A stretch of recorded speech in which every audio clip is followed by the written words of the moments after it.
Hello everyone, কেমন আছো তোমরা? আশা করি অনেক ভালো আছো। আর এখন তো ভালো থাকারই কথা, যেহেতু পুজো চলে এসছে। আজকে কিন্তু পঞ্চমী, দেখতে দেখতে পুজো তো চলেই এলো।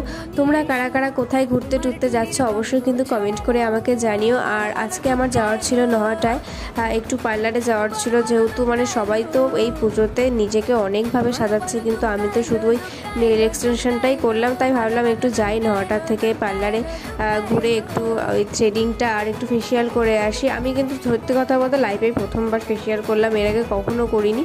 আর মা শুধু থ্রেডিংটাই করেছিল। তারপরে ওখানে পার্লারে সব কাজ টাজ মেটানোর পর আমরা যখন রাস্তা দিয়ে হেঁটে হেঁটে আসছিলাম, এত সুন্দর লাগছিল, চারিদিকে বেশ প্যান্ডেল হয়ে গেছিলো আর মাইক টাইক বাজছিল। আর এখানে এই দুর্গা প্রতিমাটা এতটাই সুন্দর হয়েছিল, তোমরা দেখে অবশ্যই কমেন্ট করে জানিও যে প্রতিমাটা কেমন হয়েছে। আর বাড়িতে আসতে না আসতে দেখি আমাদের মণ্ডপেও কিন্তু মা চলে এসছে। সত্যি কথা বলতে মা আসলে কিন্তু মনটা অনেক খুশি হয়ে যায়। তোমাদের কেমন লাগলো জানিও।